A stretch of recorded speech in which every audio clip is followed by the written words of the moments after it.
Eusebio Pol en el oro y finalmente Jorge Córdoba Castro como secretario de Pueblos y Nacionalidades. Cuando el pueblo habla, el deber de los gobernantes es aprender y escuchar, analizar, entender y sobre todo actuar.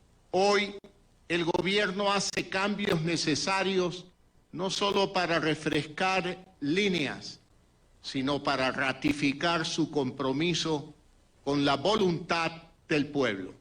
La decisión de renovar mi equipo tiene el objetivo de fortalecer acciones, planes y proyectos. El nuevo ministro de Gobierno es un abogado de 50 años. Fue legislador del Partido Social Cristiano de Guayas en 2 periodos, del 2013 al 2017 y del 2017 al 2021. En su discurso, el ahora funcionario aseguró que asumen un gran reto y que darle una oxigenación al gabinete era necesaria tras escuchar lo expresado en las urnas. Hemos escuchado el mensaje del pueblo que nos lleva a empezar una nueva etapa, con un fuerte giro, que va en la línea de la acción y del cambio, pero jamás, de los jamases, cediendo a cualquier afán desestabilizador y peor de quienes piensan que la barbarie es una alternativa. Las bajas más importantes son las de Aparicio Caicedo, consejero personal del presidente, Iván Correa y Jiménez, con las que esperan poder concretar un nuevo escenario de diálogo que permita tener gobernabilidad durante los 2 años que le quedan de mandato.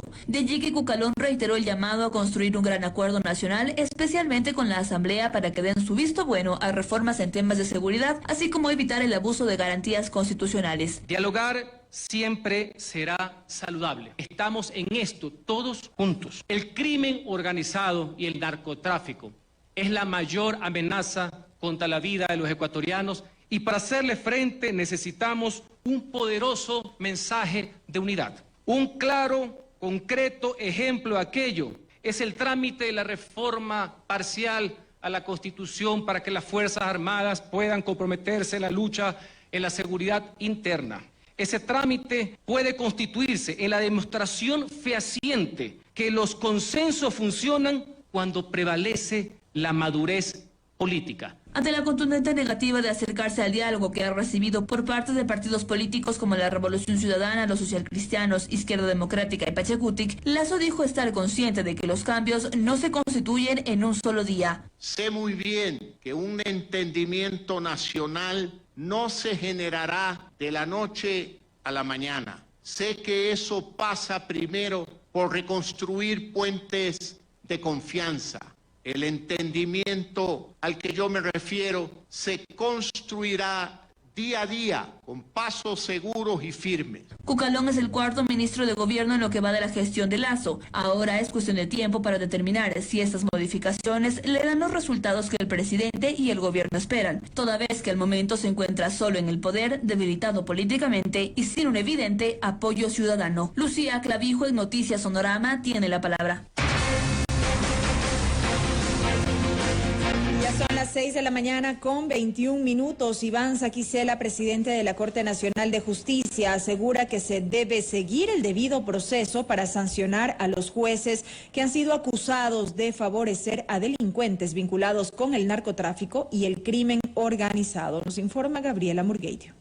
Ante la denuncia del gobierno de Guillermo Lasso en contra de 5 jueces que supuestamente habrían cometido actos de corrupción y favorecido con sus fallos a delincuentes vinculados con el narcotráfico y el crimen organizado, Iván Saquicela, presidente de la Corte Nacional de Justicia, señaló que existen en el Consejo de la Judicatura los mecanismos disciplinarios para sancionar a los malos funcionarios judiciales. En diálogo con Sonorama, Saquicela sostuvo que más allá del show mediático y político se deben dejar a un lado las especulaciones sobre los jueces y funcionarios judiciales supuestamente implicados en actos de corrupción, y lo que corresponde es que sus fallos y actuaciones sean investigadas y, de ser el caso, sean sancionados de acuerdo al debido proceso que contemplan los mecanismos disciplinarios del Consejo de la Judicatura. Si se ha presentado una queja ante el Consejo de la Judicatura, es hoy el Consejo de la Judicatura el que debe dar una respuesta al país y obviamente en un proceso debido.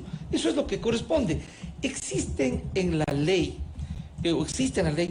previsto infracciones, sanciones y un procedimiento administrativo a seguir en el caso de que haya presunciones de actos irregulares o conductas que están previstas para sanción. Entonces, sencillamente tiene que investigarse. No podemos ponernos una venda en los ojos y decir que no pasan problemas y cuestionamientos al sistema de justicia. Dejemos de especular, dejemos de que haya simplemente quizá por inconformidad de tal o cual resolución o por intereses particulares o de cualquier otra índole distinta al derecho. Por lo tanto, que haya un debido proceso y que el país conozca, que diga, muy bien, tal o cual juez, no hay tal, actuó de forma recta, correcta, íntegra, o al contrario censo, tal juez actuó de esta manera irregular, esto se ha demostrado. Saquicela también dijo que no hay cómo generalizar y tachar a toda la justicia de corrupta. Además, dijo que sí hay fallos judiciales con respecto a la concesión de la prelibertad que preocupan, pero que están ceñidos a la aplicación del Código Integral Penal. Pero habría que revisar porque muchos de esos temas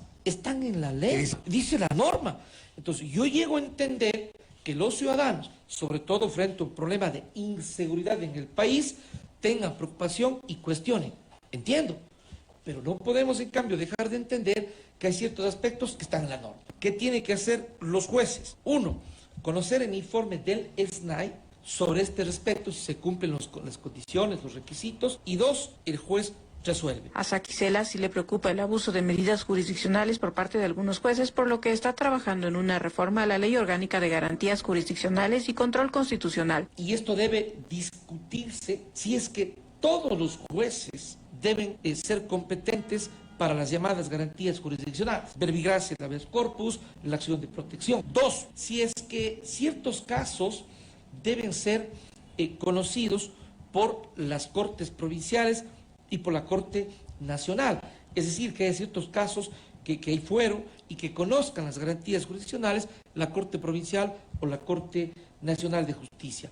Ciertas limitaciones, alcances respecto de estas garantías. En otro tema, dio a conocer que no enviará al Consejo de Participación Ciudadana y Control Social una nueva terna para la selección del presidente del Consejo de la Judicatura, puesto que la enviada anteriormente quedó validada por el fallo de la Corte Constitucional. La sentencia de la Corte Constitucional dice que de esa terna se nombrará.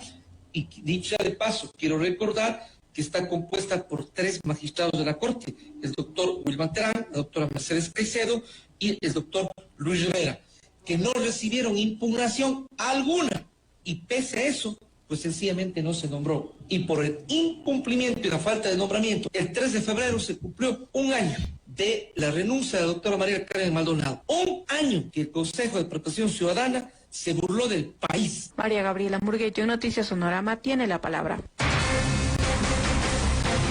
6 de la mañana con 26 minutos. Pavel Muñoz, alcalde electo de Quito, empezó el proceso de transición en el municipio de la capital. Una de sus primeras acciones será fiscalizar si se toman acciones de último momento.